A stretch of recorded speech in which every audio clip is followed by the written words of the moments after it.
Hey guys, so today we're beginning a series on friendship. And the reason we're doing this series is because of the surveys that we did before Christmas. We gave you guys surveys and we asked you, what do you guys want to learn about? And a lot of the questions were about friendship, different aspects of friendship, and we're going to try to address all of them in this series.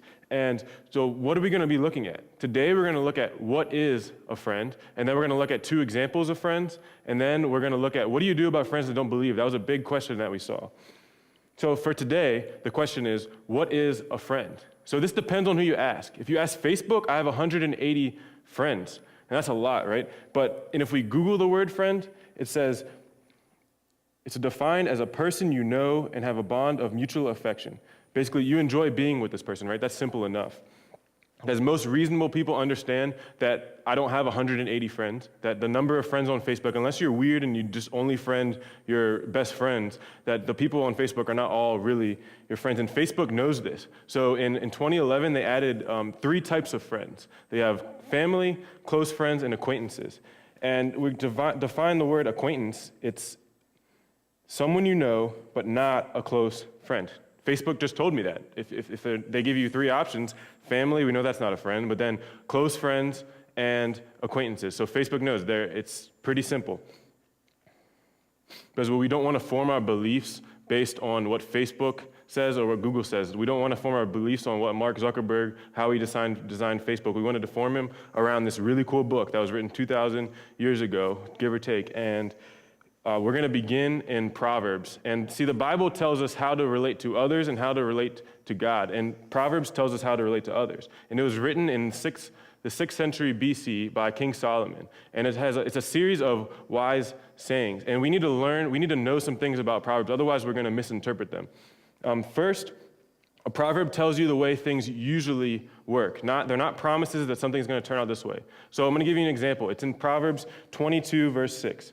It says, train up a child in the way he should go, and even when he is old, he will not depart from it. So does this mean that everybody that ends up bad was raised wrong? No, it means that when you raise a child right, they will end up all right. Okay, and the second thing we need to know is that there's 3 types of people in Proverbs. There's the wise, the simple, and the fool. So the wise, those are people that are following God's ways. The simple are people that can go either way. They're kind of lukewarm. They're easily influenced. And then the fool, those are people that are just against God's ways, living the way of the world.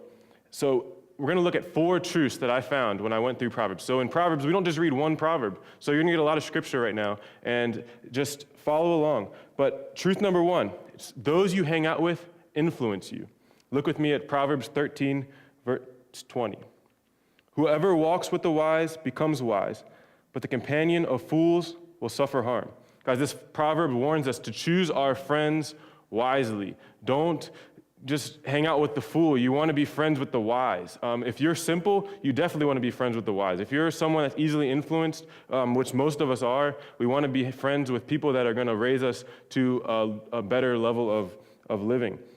And then Proverbs 27:17. It says, iron sharpens iron, and one man sharpens another. And Mr. Vic loves this proverb. I hear him say it all the time. And guys, we need to be around other Christians because they'll help us become better Christians.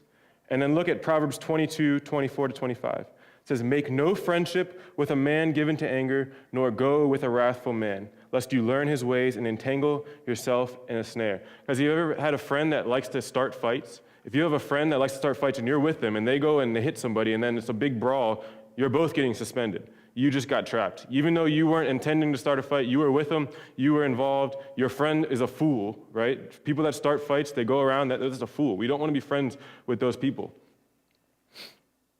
As in, a real friend, they'll lead you closer to Christ. So it's very important that we have good, close friends.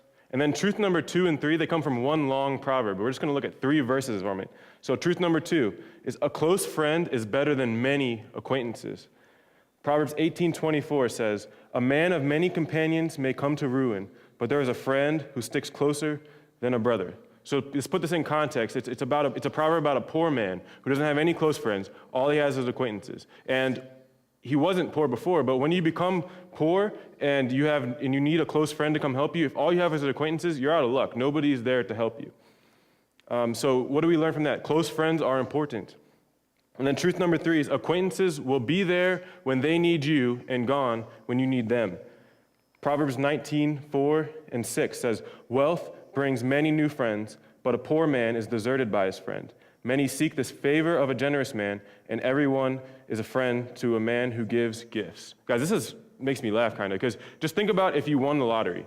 You would have friends coming out of the woodworks. You'd have family you never knew, your cousins, that long lost 57th cousin will come and they'll try to get money from you. See, when you have money, people will come around. So we need to be careful if everybody wants to be your friend, maybe there's something going on, right? It's okay to have a lot of acquaintances, but we're talking about close friends. Money is not a factor. What you do is not a factor. They care about you for you. And then truth number 4, a true friend does the hard stuff. And I'm going to give you 3 hard things that a true friend will do. The first one comes from Proverbs 17:9. It says, whoever covers an offense seeks love, but he who repeats a matter separates close friends. So the hard thing number 1 is a true friend forgives and doesn't gossip. Okay, then look with me at Proverbs 17:17. A friend loves at all times, and a brother is born for adversity. Most Proverbs compare and contrast. So if you look at the Proverbs, there's 2 lines. And this proverb builds, according to most scholars. So you could read it like this. A friend loves at all times, like a brother born for adversity. So hard thing number 2 is that a friend is there for you in hard times. And this reminds me of a country song. And yes, I like country, I like rap music, I like classical music, I like pretty much everything, but I draw the line at screamo. No screamo for me. So let me just read the lyrics to you. It says, you find out who your friends are. Somebody's gonna drop everything. Run out and crank up their car. Hit the gas, get there fast, never stop to think what's in it for me, or it's way too far. They just show up with their big old heart. You find out who your friends are. So hard thing number 3 is friends tell you the truth even if it hurts. Proverbs 27:5-6 says, better is open rebuke than hidden love. Faithful are the wounds of a friend, profuse are the kisses of an enemy. So guys, a true friend will tell you, if you're a guy, they'll say about a girl and a girl about a guy, they'll say, man, that girl is really drawing you away from Christ. And it's hard to say that to someone because maybe they feel loved by this person, but maybe this person is really drawing them away from Christ, getting them into things that they shouldn't be in. And a true friend will be able to say, hey man, you better look out. You're really going a path you don't want to go. So there are truths I just gave you, so I want to recap them because they're very important. We want to live our lives according to these truths. The first one is, those you hang out with influence you. Second is, a close friend is better than many acquaintances.